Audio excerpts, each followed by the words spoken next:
Nice to have you here, Chef. Nice to be here.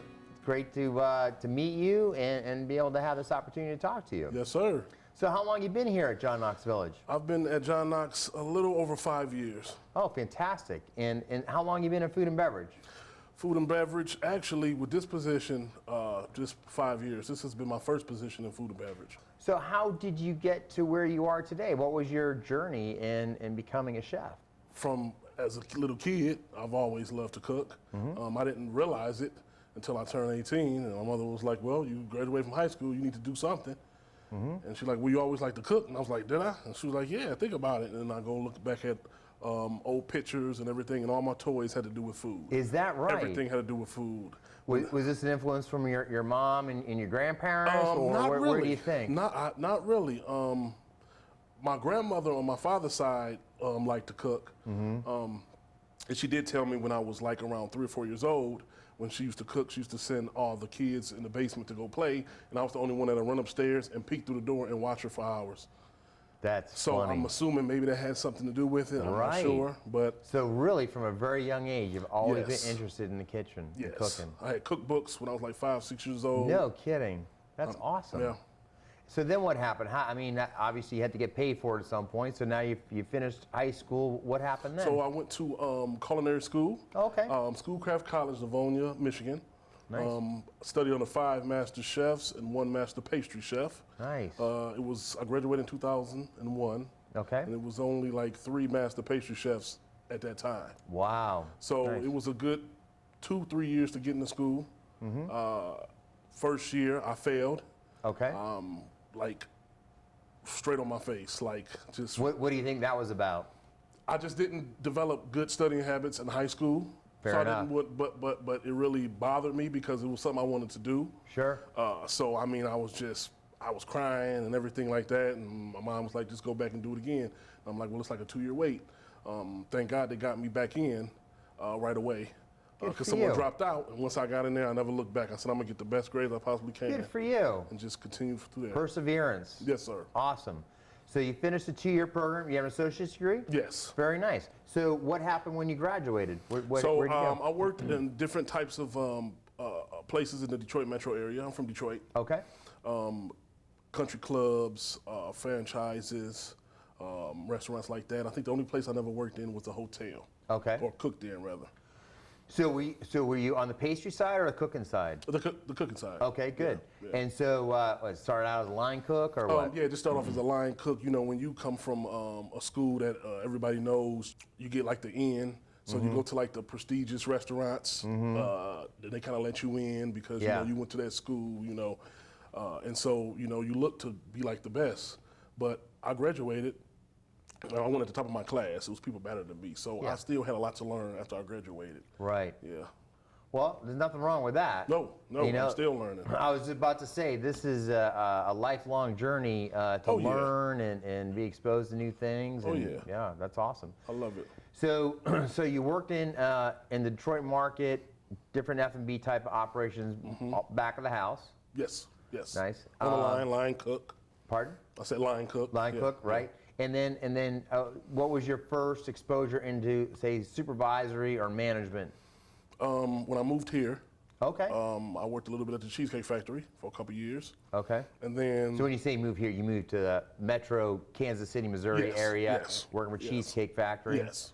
So that must have been good for learning processes. They're a very, I know a little bit about that company. They're very process oriented. So that actually to this day the hardest job I've ever had. I bet. They're very military style. Everything has to be on point, on perfect, and I think that helped me.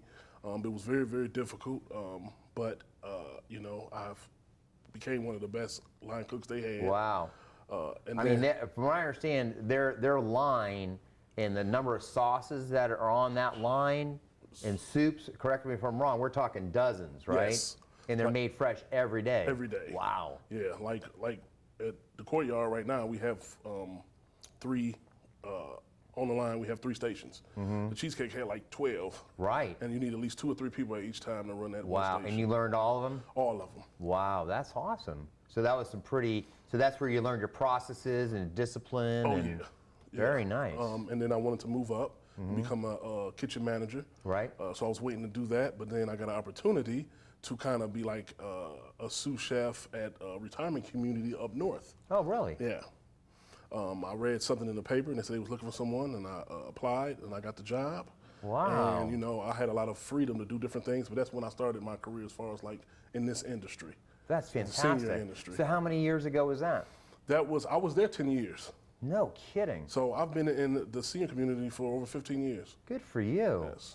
What a great passion. Yes. So you said you went in as Sue. So what was the chef like there? So actually the chef was like, oh, nice to meet you or whatever, and then just walked away and was like, I'll be back, and like never came back. Like 2 weeks, never came back. So they said, well, do you want the position? And I'm like, well, I was kind of nervous. I'm like, it's new to me. I don't really know. So they gave it to someone else. I see. And because I was just kind of still nervous, so I kind of helped that person for like the last 10 years. I went through like 4 different type of kitchen managers Wow. at that time, but I never did wanted to take it because one reason why I didn't is because I was scared that I was going to stay in senior, and that wasn't the plan. Right. Coming out of culinary school, but I think the longer you stay, the more I fell in love with it. Right. And the more I realize the needs of seniors. Yes. And it's just, I realized that maybe I'm here for that. Nice. Maybe I'm like, it was my purpose. Right. So that's fantastic. So what was that connection with the seniors that you began to, that you realized like, this is actually pretty nice? Well, a couple of seniors, residents, can be kind of mean. Yeah. A lot of times I hear from the servers that, they got to go deal with this certain type of person. Not here in my last job. No, I understand. They have to deal with this type of person, and they always upset, and they go complain about food, they complain about everything. Right. And, just always complaining. Well, what I turned to realize, or what I found to realize, is that seniors, they just want to be heard. Right. They want to know that you give a care.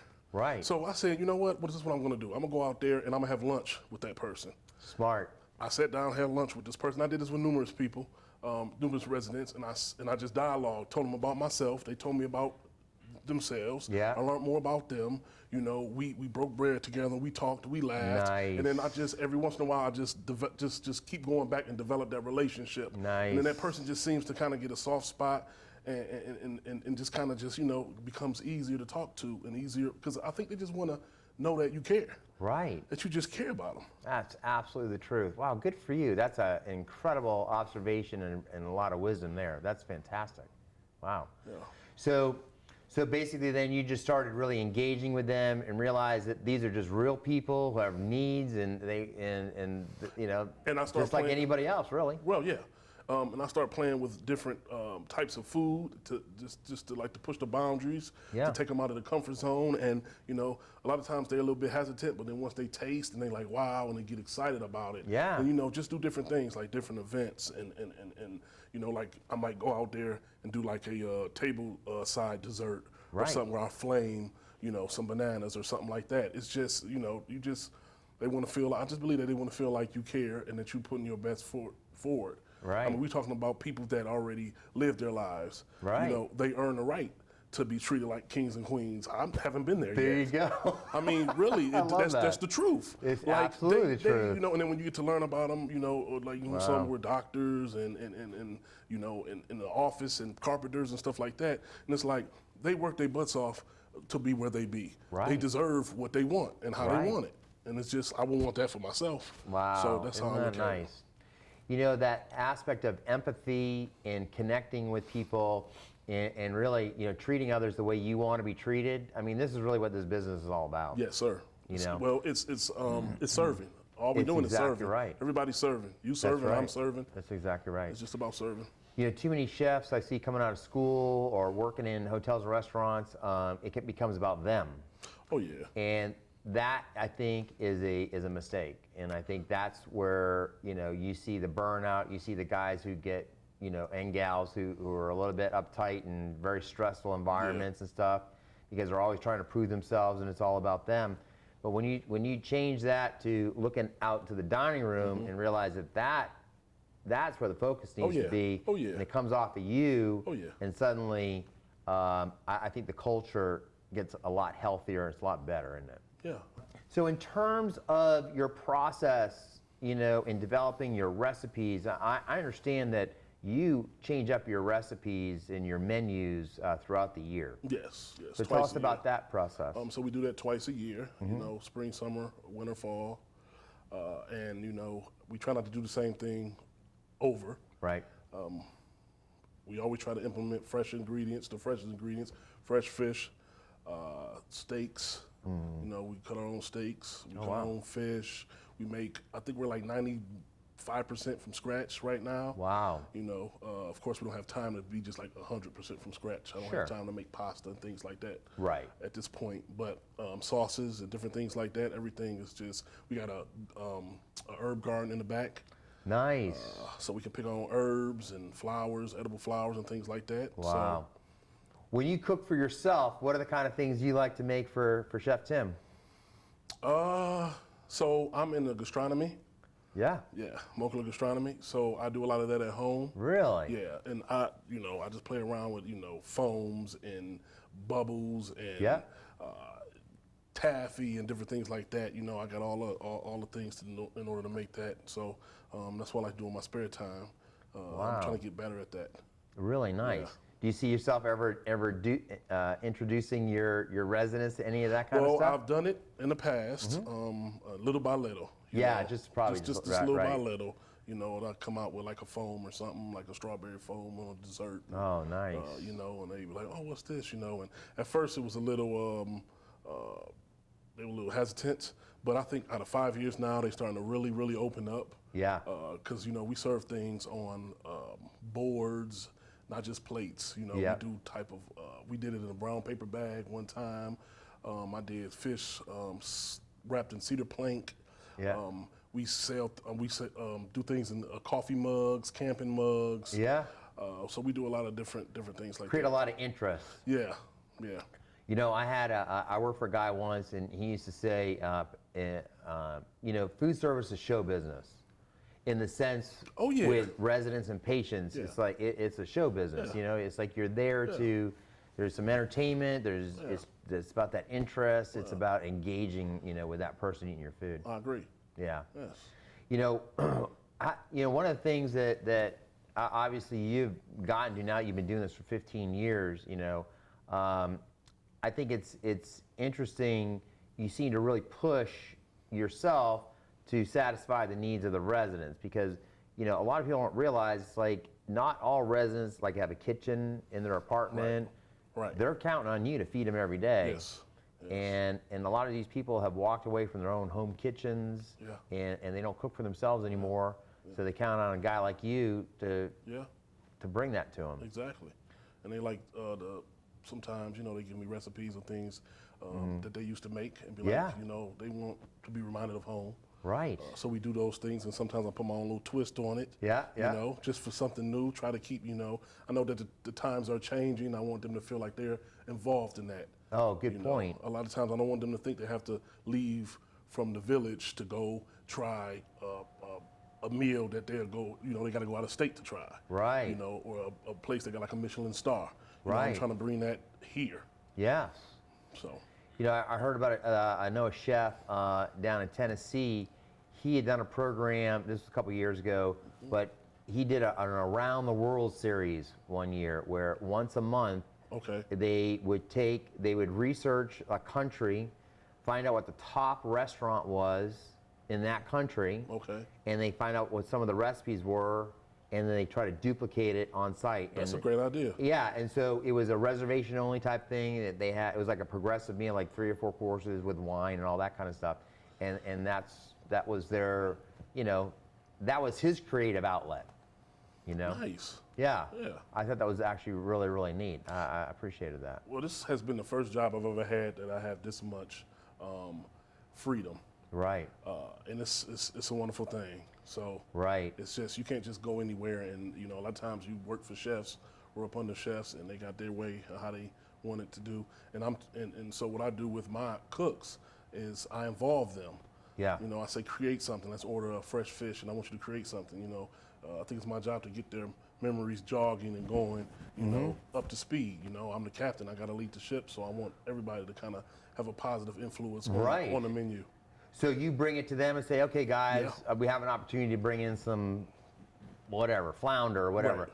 What do you guys want to do? Is that the approach, or Yep. is that how what you you do guys it? want to do, and if you do something and it comes out real nice, we gonna put it on the menu. Maybe put your name on the menu behind it. Oh, nice. Like Connie's buttered rolls or something like that. You know, nice. Something that's just so.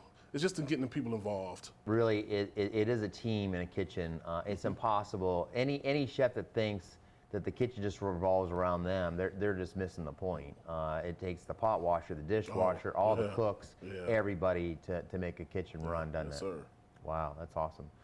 So what kind of training do you do with your people? Like, so, day one in Chef Tim's kitchen, what's that look like? So it depends on what station you're on. You'll go through like a week, if more if needed. Training. I have a cook that'll train you on that station, and then we'll float you around to different other stations to see where you at. Then I can kind of get an idea of where your strong point is, and I'll kind of get you towards that way. But then I'll do some teaching. I'll come in and do some things. Go to the back and get some fresh fish. Come in, ask who's hasn't filleted fish before, who feel comfortable doing it, and I might do like a like a little display, a little quick class. So on a personal level, where do you see this going for you now? I mean, like where do you aspire to go? Well, I really want to get into the molecular gastronomy. I really myself, I can say the only downside with the job is that I want to learn more. Right. So I would love to go underneath like a 3 Michelin star chef and learn. Right. Because there's still some things I don't know that I'm still hungry for myself. So Right. it's hard sometimes it's hard to gauge that, me teaching others and the fulfillment I get with that, but at the same time, it's like, what about me? Yeah, you're hungry for more. I'm hungry for more too. So I think that's probably the hardest obstacle I face. Right. Yeah. No, that's an interesting point.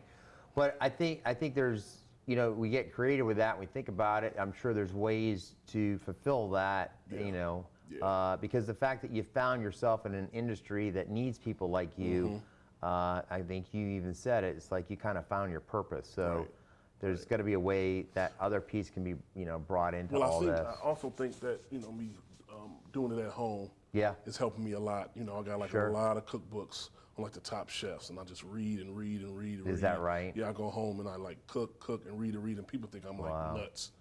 Wow, that's awesome. Yeah. Did you cook a lot for your family and friends? Not that much. No, yeah. Yeah, I'm. But mostly experimentation at home, and then you come to work and do stuff. Then I come. Yeah. Totally get it. Have you used and engaged with the Pineapple Academy? Yes. And how do you use that for you?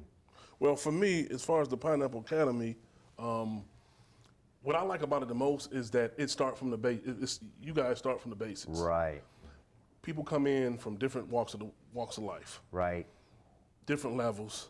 Yep. Sometimes we tend to forget the basics. Me myself. Sure. One big huge thing that I always forget is mise en place. Yes. And it's like if I can't train my cooks to have great mise en place, right, and I'm missing things, I do a tutorial or something. I'm like, oh, go grab me this, go grab me that, go grab me this. Yeah. So a lot of times we forget. I come out of culinary school over 20 years ago, and it's like I forget the basics, the fundamentals. Right. And I think just getting back to the fundamentals of things. Right. I think that's a really good point, and I'm glad you said that, because I mean, I think that's what really grounds this industry are the basics. Right. A clean, organized kitchen is way more rewarding to work in than just chaos all the time. Yeah. And I've been in so many kitchens, and some of them are just like in the restaurants. It's a zoo. Right. And it's just because it lacks organization, or it's dirty, and it just doesn't. It's not a pleasant environment to be in. Right. But the one thing I know is like going through your kitchen and whatnot, neat, orderly. It's like. Yeah, no, I don't fuss, good. and I'm not that type of person. I'm not that type of. That's too stressful. Yeah, it really is stressful. It actually adds a lot of work to your day, doesn't it, if it's not organized? Yeah. Wow. Yeah. So how are you using the pineapple with your staff? Just with organization. Yeah. Go over the videos. see things that you guys do, implement them, Right. mise en place, you know, check things early before, Right. you know, anything hits the fan. Right. You know, just because usually when something hit the fan, it's little things. It is. That pass by over. That's and right. one thing about the Pineapple Academy is that it reminds you of the little things. Yeah. You know, that you'd be like, oh, I forgot all about, you know, you do got to check this and check that. And, Yeah. You know. That's good to hear. So. For yourself, with what you just expressed, you Right. want to learn more as Right. an executive chef Right. and a kitchen manager, which, by the way, it was the academy was not initially envisioned to be training an executive chef for the next level. It was done, to be honest with you, the pot washer that walks in on day one, how do we get that guy or that gal excited to stick with it so he could become a move? Okay. But now, so for you, what could we be doing that would help train you specifically as a chef, With me, a kitchen manager? Finance part. Finance, you know, okay, budgeting. that's interesting. I think I'm pretty good at it, but I can be a whole lot better. You can learn more. Okay. You know, when it get down to the real numbers. Right. You know. That's a great. You know, the year to date. That's a great like, vision. Just really, Okay. and have a plan for myself to say this. I spent such. How can I eliminate certain things where I can save money Oh, nice. or be more efficient with product? And then tell me what you'd like to see for your staff. What do they need? I think we did the basics. I think maybe go up another couple more levels. Gotcha. You know, with maybe butchery, making like different things like fresh sausage, pate terrines, doing things like that, hands-on things where you literally, Right. you know, maybe pasta, stuff like that. Right. Nice. Because I want to implement them things, but don't have like the time all the time. So it'd be cool if we had like something they can like look at and Right. reference to, and maybe we can like emulate. All right. Well, listen, it was really nice meeting you Well, today. it was nice meeting you. Thank you. I It was appreciate a real it. pleasure. No, thank you. And look forward to coming back and enjoying some more of your food. Yeah, let's do some more videos. Sounds awesome. Yeah. Thank you, Chef. Thank you. All right.